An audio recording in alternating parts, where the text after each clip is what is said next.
The investigating officer should, before proceeding against the accused doctor, obtain an independent and competent medical opinion, preferably from a doctor in government service qualified in the branch of medical practice, applying Bohlem's test, what we have seen prior.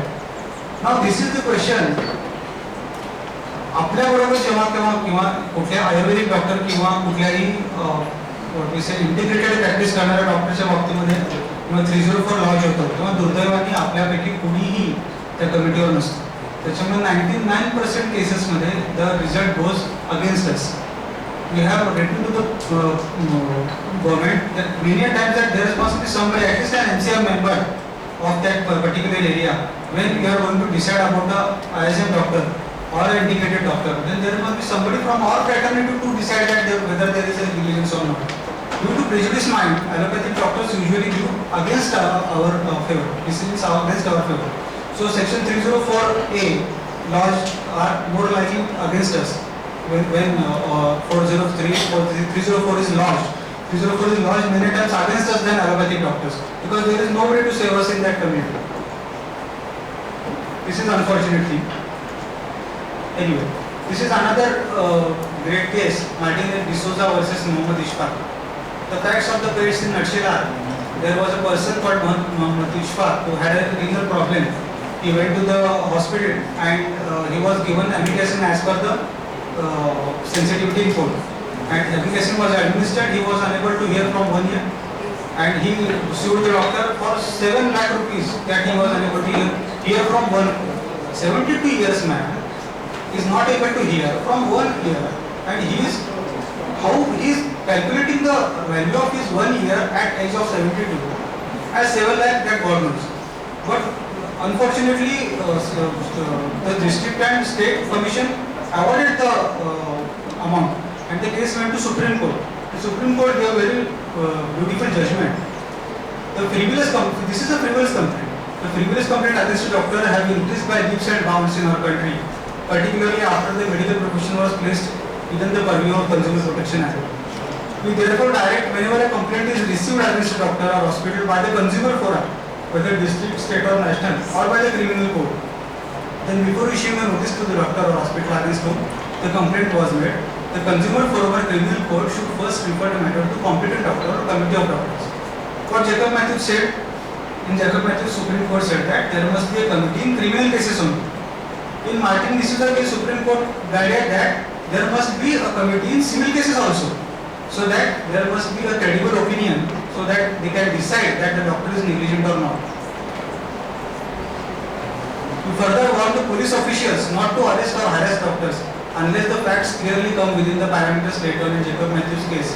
Otherwise, the policemen will themselves have to face legal action. This is the words of the courts. What court said that if any doctor is arrested without following the guidelines of Jacob Matthews case, the police can be suspended or dismissed. This is how the important point in this case is. There is no known antibiotic drug which has no side effect. Whenever there is any antibiotic side effect case now, we always used to stick this sentence. There is no known antibiotic drug which has no side effect. Hence, merely because there was impairment in the hearing of the respondent, it does not mean that appellant was negligent. The appellant was desperately trying to save the life of the respondent, which he succeeded in doing. Life is surely more important than side effects. This is the most important thing what the Supreme Court has said. The next cases are it. Now the important thing or the important sheet in our hand is our documents, which is in our control. What we have to do and we should not do to avoid a pitfall regarding the documents. First is certificate of sickness. In day in and day out, we give hundreds of certificates in a month. What you should do and you should not do while certifying a sickness. According to labor law, getting the certificate from treating doctor is right of the patient. If you have treated the patient, then you have to do the certificate. You cannot deny.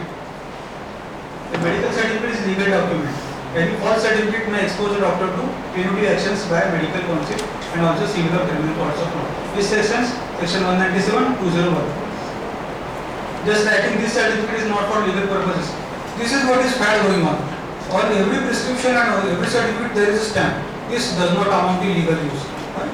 This is a document. This can be used anywhere. This can be used as merely you are saying that this cannot be used for a legal purpose, that cannot deny the importance of the document. That can definitely be used for a legal use. So writing this thing is purposeless or futile.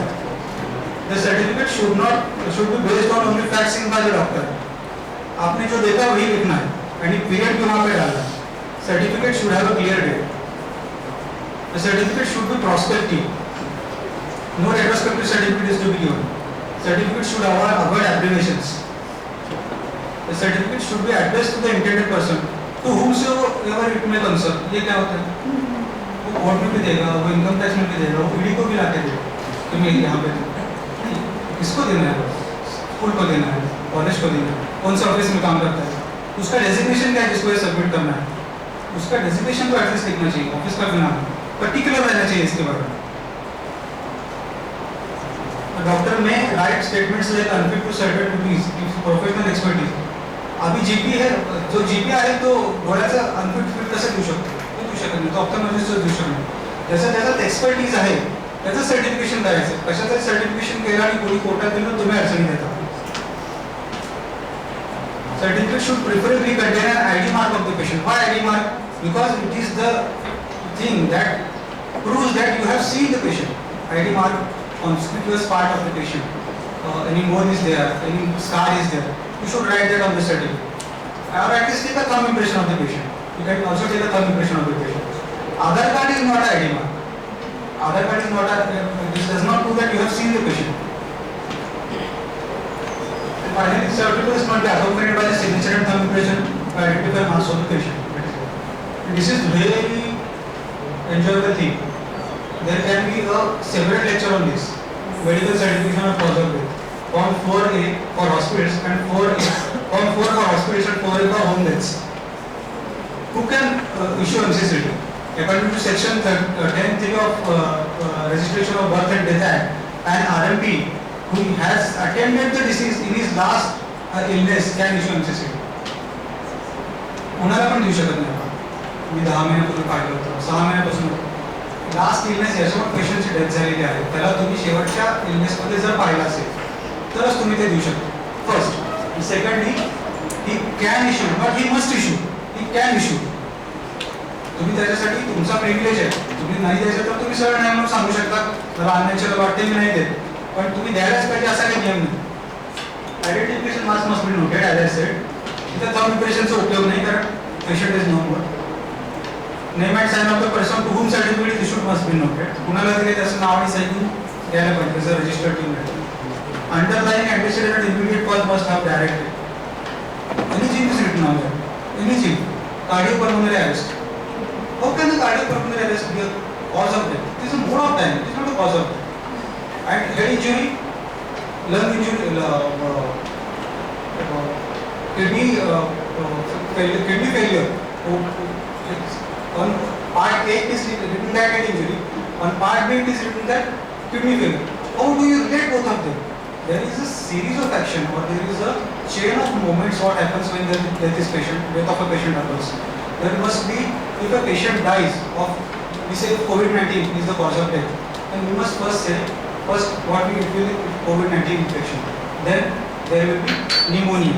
Then there will be acute respiratory distress syndrome, BCA. And if there are any other comorbidities like DM or there is STM, then it will go in part 2. There is a part 2, Roman part 2, it is written over there. Part A, so part Roman 1, there will be A, B, C. And then part 2, Roman part 2 will be any other illness or any other ailment which may contribute to death, but which is not directly responsible for death. This is how this must be filled. And there are certain other things also. Only one cause can be mentioned.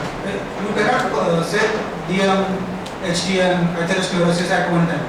There must be one single cause written over there. Should not be unreasonably delayed. 21 दिवसाच्या आत आपल्याला ते submit करावं लागतं. 21 दिवसाच्या नंतर जायचं असेल तर आपल्याला ते कोर्टाकडून ऑर्डर घेऊन काढत द्यावं लागतं. Should be provided free of cost. This is very important. You cannot buy or you cannot charge the fees for that. MCCT should be issued only once. If lost, relative should report to police. After obtaining police report, second certificate can be issued. We should not use any abbreviations. Signs, symptoms and modes of dying should be mentioned. So, that we have discussed. No abbreviations, no DM, no HTML. You have to write in full form. Duplicate copy must be preserved with us, because if there is any litigation, the patients may fabricate the date and anything on that, and you must have the duplicate copy of it. Proper consent is the key. A doctor must take a consent of patient before commencing a treatment or procedure. Consent must be taken from the patient himself. The patient should have the capacity and confidence to the consent. Consent should be free and voluntary. Consent should be informed. The informed consent, if the concept came after Prabha Manchal and Samira Kohli's case, there should be informed consent for each and every aspect. If you are going to do a surgery and if anything happens that you have to do another surgery in the same OT, then you should inform the patient about that. You should have the another consent for that. You cannot do it on its own, on your own. So there must be informed patient consent. Consent should be procedure specific. Consent obtained during the course of surgery is not acceptable. Consent for blood transfusion is must. Consent for examining or observing the patient for educational purpose is must. Blanket consent is not valid. Fresh consent should be taken for a repeat procedure. Surgical consent is not sufficient to cover anesthesia care. See, these were the things which you have to follow if you want to avoid the litigations. If there is any assault on us, then there are laws which can protect us from that. There is Epidemic Disease Amendment Act. This is very stringent act. This is non-variable and cognizable offence in assaulting a doctor in this act. And even intimidating, abusing or doing any false things or doing anything which will intimidate you, that can also be termed as assault on doctors regarding this act. There is a prior act also there. There is Maharashtra Medical Services Personalized Medical Service Institutions Act 2020. These are very important, and Epidemic Disease Amendment Act is as stringent as Atrocities Act. This is how stringent it is. Do you see anywhere that these cases are lodged in the police? Nowhere it is seen. Nobody lodges a doctor's case in the police. So what should do if anybody, if police officer denies an FIR regarding these acts? What if police refuses to lodge a FIR? You can go to Superintendent of Police and ask them to lodge the complaint. If she denies, you can go to a criminal court and write under section 200 of CRPC. If the court denies to give you the justice, then writ is there. The writ of mandamus can be issued by High Courts or Supreme Court, which is the form of command to the state to compel them to perform their public duty. In these three ways, if a police officer denies to lodge a complaint of yours, then you can go by these three ways so that the justice can be given to you. To summarize, law is not bothered about the results of treatment. Law is only concerned about whether the doctor has followed the medical science algorithm laid down by medical science and ethical medical practice. If you practice what our science peers tell us to practice, it never amounts to negligence. Even if diagnosis is mistaken, but with due application of mind, it never amounts to negligence. Where the failure is recognized, proved and told, negligence can be defended. Failure is recognized, is known, it is proved already, and it is told to the patient. Negligence can be defended. There is a case called Santra's case in Haryana. Maybe you people are knowing. Mrs. Santra was a stone breaker residing beside the road, Patha Road, what we say in Marathi. And she used to have 9 children. And both Mr. and Mrs. Santra one day was enlightened and came to know that we should stop now. And they went to the government hospital and got the tube ligation done. After 6 months, her period missed. She went to the hospital and told the doctor that my period has been missed. Then a typical खून की कमी होगी वगैरह they gave hematemesis. And I have never heard of anemia cause of missing a bed in anywhere. There is nowhere written. There is why people say that I do not know. And after that, she went again to the hospital after 4 months with her big abdomen. And when she went there, this is what happened. And they said that nothing doing, that surgery may be failed and we cannot do anything. So she met with some activist or some kind, and that activist on her behalf went to the court. And the court decided that Mrs. Santra was not told We know that tube ligations failure is recognized. We know that it is proved. 2% failure is there, it is proved. But was it told to the patient that this may also happen? No, it was not told to the patient. And when she came to you, when she came to you, did you do ultrasonography? Did you do any UKT? No. So the court said that the child which will come out of this consequence is to be seen by government only. All the expenses the government should pay, and the name of the child is hired. Where the failure is recognized. Yes. Informed consent is at most required. If you want anything regarding informed consent, you go to Samira Kohli versus Prabha Manchanda case. Police cannot file a criminal case against a doctor for allegations regarding medical negligence unless the actions given in Jacob Matthews case, what we have seen earlier, are followed. These are the prime principles to avoid legal crisis: proper attention to patient, calm and polite behavior, precise communication, proper documentation, updated knowledge, touch of humanity, indemnity insurance. You can get any insurance by checking and judging the terms and conditions, legal assistance in time, and unity of fraternity. These things are very important so that we are able to avoid the legal crisis. I am thankful to the organizers for giving this. If there are any queries or questions, and if time permits, I am here to answer.